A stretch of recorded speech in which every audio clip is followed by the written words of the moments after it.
Bryon Powell of iRunFar here with Karl Meltzer, 5-time Hardrock champion. How you doing today, Karl? Pretty good. Just arrived about 2 hours ago. Ran the standard Beaver Trail Wednesday afternoon. Out to our raster goals and stuff. Yep. You've got a pretty set routine. It's your 8th Hardrock? This will actually be my 10th start. Oh. My 10th start. I finished it 6 times. Won it 5 times. A pretty good second place. Yeah, Scotty got me 1 year, but I've dropped 3 times as well. So it's, of course I can beat you up, beat anybody up. Yeah. So a lot of people come up here a couple weeks ahead of time, and you've pretty much taken the attitude, don't need to do that. Well, you've done it before though, because I know you have. Yeah, I back in the day when I was young, I used to come up here for 2 or 3 weeks beforehand every year. It was standard procedure, But honestly, it's such a beautiful place, but it's kind of boring after a while when you hang out by yourself. So I decided that the last couple of years I kind of just showed up, and instead of trying to deal with altitude, acclimatization, I figured I'd just show up and freak my body out, and when the race was over, then I could be freaked out. So anyway, so the last couple of years I showed up, and my fastest time in this direction is 24:38. I just showed up on that Wednesday too. So fastest anybody's gone in this direction. Fastest anyone's gone in this direction, and I showed up Wednesday just like I did today. I ran the Beaver Trail just like I did now. What are you doing in 5 minutes? What's on the schedule? 5 minutes is we're gonna go register, But acclimatization is cool, but honestly, I've done it so many times now that I just come over, I run it, and wherever I finish, I finish. Yeah. How you feeling this year? I mean, we're both in the Wasatch, and there's been a hell of a lot of snow. Have you been able to get some good training in the spring? No. Realistically speaking, the Wasatch is still buried under snow at the moment, so the highest we can get to is maybe 10,000.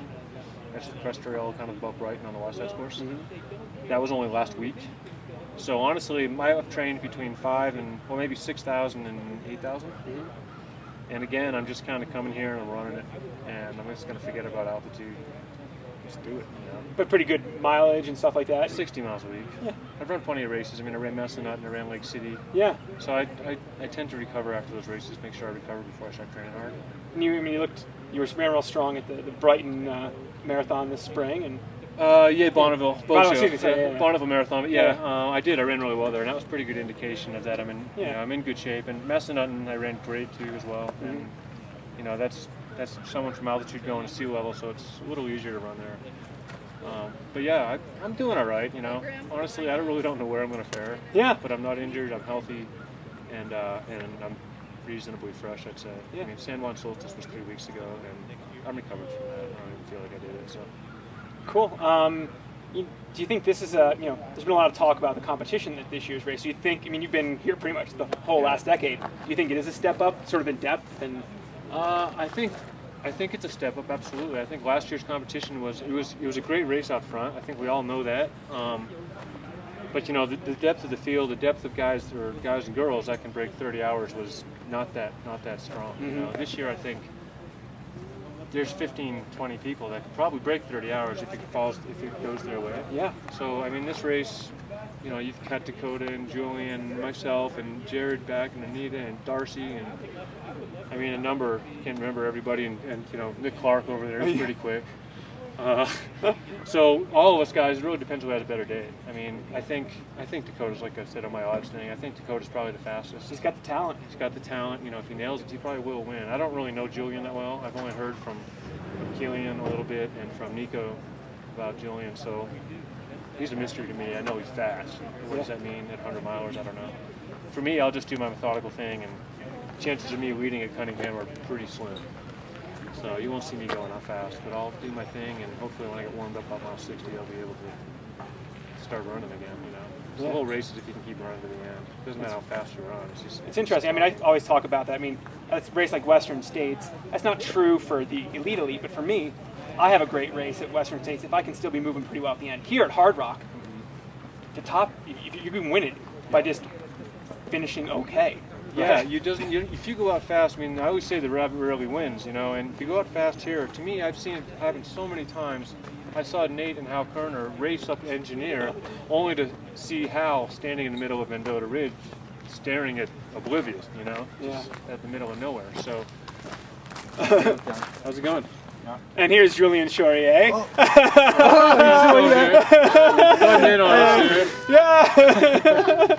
talking about. He probably heard his name. I guess. We do things casual here. Yeah. Good interview.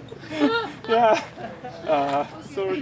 But yeah, No I've seen problem. some guys race early, you know, and only to see them later on in the race either drop out or be standing in the middle of Mendota Basin staring at, you know, the sky, wondering where he was.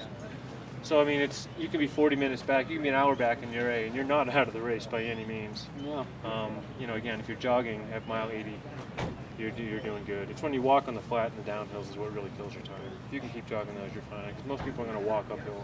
Yeah. That's the way it is, you know. Yeah. Some people are quicker than others. Yeah, but, some are quicker than others, but at the same time, you know, the front elite guys are roughly close to the same. So you got to be able to keep moving and keep eating food. Yeah, you run on your stomach, not on your feet, right? Well, you understand. Yeah, I mean, if you don't fuel yourself correctly and really like pay attention to what you're doing, you know, stomach can go bad. You can just lose energy and things like that. I've been really good at that. You know, hopefully it'll all click. I haven't really had a belly problem since 2004 here. Awesome. So you'll keep eating, and most people can't. Yeah, that's the thing. You got to keep eating and stay hit early. You can't. Bryon and Karl back again. Popular site here. A couple of last questions. Have you heard anything about the course? A little moderate amount of snow on the course this year? Well, I'm looking at it as kind of a normal year. You know, I've talked to Billy Simpson. I've talked to a few people that are here, and how's it going, Tetsuro? This is Tetsuro Gate from Japan. Sorry. 1 second. Sorry, guys. See you really. We'll be back in a minute. We're standing outside the registration area, and Karl's a popular man. I knew I wouldn't be able to be stealth here. Yeah, yeah. Right. So, yeah, we're talking about the conditions. So yeah, the conditions on the course this year. You know, I've been told from Billy Simpson and a few others that have been out on the course through, you know, just a couple phone calls that snow on the backside of Virginius. And the way I look at that, all three of those pitches, I mean, I know them exactly through my head, and it's probably better off if there is snow. Yeah. I'm not too concerned about it, you know. The worst thing about being one of the maybe top 10 guys up there is the food pack isn't so good. You got to kick in. Usually, you got to kick in. But, you know, that's part of the deal. The other places where there's snow, it's not that bad. I mean, I'm not afraid to slide down snow fast, and if I have to go up it, I mean, I'll probably use my poles. I'm not worried about it, you know. It really depends on where snow lies, whether the course can be faster or slower. So you just won't know until race day. You won't know until race day, and it could be faster with the way the snow is. So. Yeah. Speaking of poles, I know, was it 2 years ago you picked them up at like midway into the race, and yeah. They were like cheating out there. Well, I picked up my poles last year at Burroughs Park, which was just before the climb to Handies. And, you know, I'd never really used poles in a race. I just figured that Handies was a good spot to pick them up, 4,000-foot climb. It's wide open, nothing really, they don't really get in the way. So I went after it and I took them, and I loved it. So what was that? How far into the race? Is that about 70? 30 okay. miles into the race. And I planned on dumping them across. That was the plan, was just to use them over Handies, and if I liked them, continue with them. And but I liked them, so I kept running with them. And honestly, they made a huge difference. And yeah, I'm using poles this year too. Whole way, right? Yeah, I think from the start. And then Black Diamond Z poles. Yeah, Black Diamond Z poles. They're so light, they're so easy that, you know, I'm going to use them. And hope I don't poke anybody. This isn't Europe, but I'll be aware of that. But still, you know, I think they're beneficial here. It depends what course you're on, but for this course, they're beneficial. And how about footwear-wise? What do you? Hoka's, I'm going with the Bondies. They're the road shoe, but they're a trail shoe as far as I'm concerned. There's plenty of they got some protection. They got plenty of protection. I really think they're a great shoe for this. You know, my legs are going to be probably less sore than most after this.